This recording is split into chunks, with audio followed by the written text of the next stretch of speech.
Hey everybody, it's Maddie J, the acting coach, and I'm back at you this week with another video. So I wanted to choose a really fun scene this week. I'm not sure how many of you all have seen the movie Unfaithful, but it is so crazy, it's so dramatic, and it's so relatable. Honestly, I think that there's so many relatable instances in the movie to where it kind of makes me feel like, as an actor, if any of you have ever acted before, there's so many different ways and strategies and techniques on how you can pull out your inner character. And one thing that came to my mind when I was watching the scene is basically the imaginative effect. And for a more technical definition, it makes me think of Stella Adler's imaginative acting technique.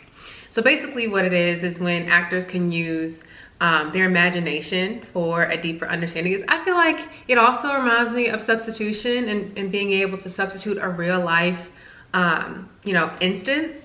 But I think it's really interesting because I think that using an imaginative strategy is really possible, because I think we'd all be lying if we said that we've never seen anybody get their heart broken. We've never seen anybody get cheated on. I think most living humans have probably seen that. So I want to jump into the scene. I hope that you're ready to watch it together and react. So without further ado, let's get started.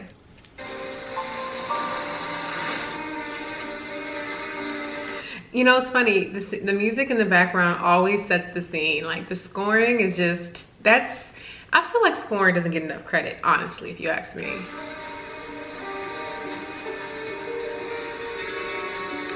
So first, trigger. I'm triggered. Clearly, we instantly know what her problem is with the situation, and I feel like my nerves are up. I don't know about you.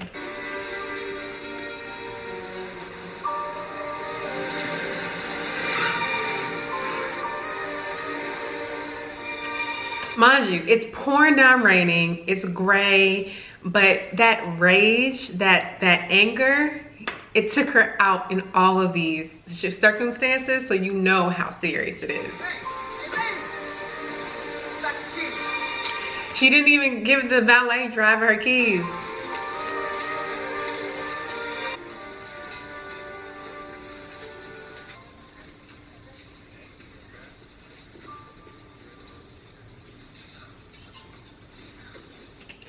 All that was a very suspenseful moment. It's crazy when actors do things to draw you in as humans, and you're like, oh my gosh, what's gonna happen next? What's gonna happen next? Mind you, this is all make-believe, but this is incredible. It's an incredible build-up.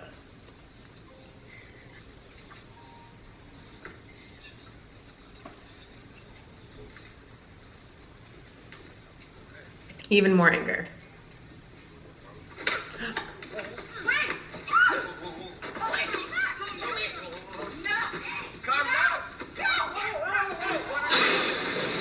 Wow, I don't know what you guys would do if you got caught in the library like that all of a sudden, but I know I'd be shocked. So I think it was a great reaction. I think it was so real, and I think in those moments when you feel betrayed in any way, it's just like a knife straight through your chest, and it's like, ugh.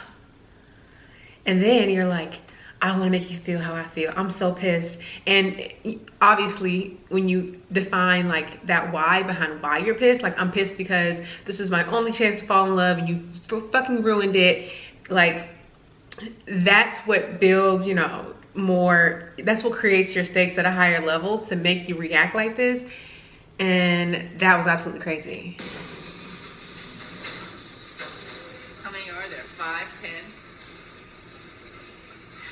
So I want to call out, I like how she was really upset just now, but now when they're in the freight elevator, she's calm. She's like, how many were there? 5, 10. And I think that whenever we're mad, we always think, to yell and scream, like, how many were there? Were there 5? Were there 10? But there's something to be said about controlled emotion, the controlled anger. I always think about Kevin Spacey, in House of Cards, when he always comes across as so intimidating, but he's never yelling, he's never screaming. He's just very serious, and he has a controlled emotion. So I think that that's super good.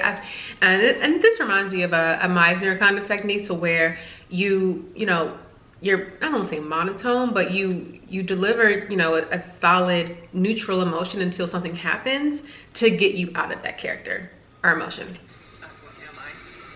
The Monday one. What did I get my day wrong? It's just a fun, okay? Just a fun. You're a fucking liar. So that's one thing that could, you know, speaking of Meisner technique, that's one thing that makes me think of like someone who's saying, I'm just a friend. Okay, you're gaslighting me. You're acting like I'm fucking delusional. Cool. I'm taking it up a notch on the inside. Me? I'm the liar? Can't do this anymore. Fine, go back to your suburb and finish the son of what I do. What I do. That'll make you happy. Fuck you. No, I can't. Come on. It's over.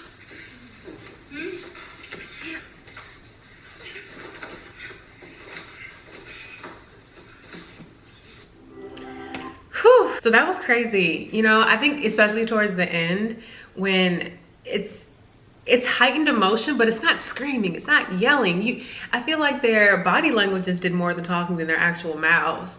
And I feel like when in scenes like this, it's so much more relatable because you know, you always think yelling and screaming when you're mad, but it's like so much passion is in your body.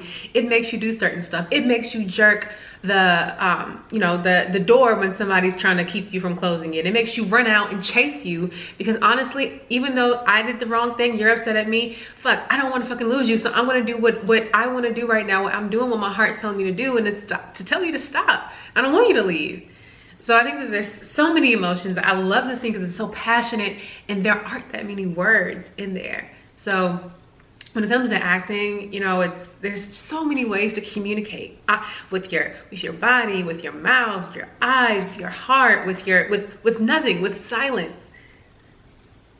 Absolutely crazy. But let me know what you guys think in the comments. I absolutely love that scene. There's so many different ways to break it down from an acting point of view. How to activate emotions like that and characters like that and stakes like that. So let me know what you guys think. I hope that you guys enjoyed it as much as I enjoyed creating it for you. Make sure that you like, comment, and subscribe, and turn on the notifications bell if you want to know the next time I post a video. But until then, I will see you all on my next one. Bye.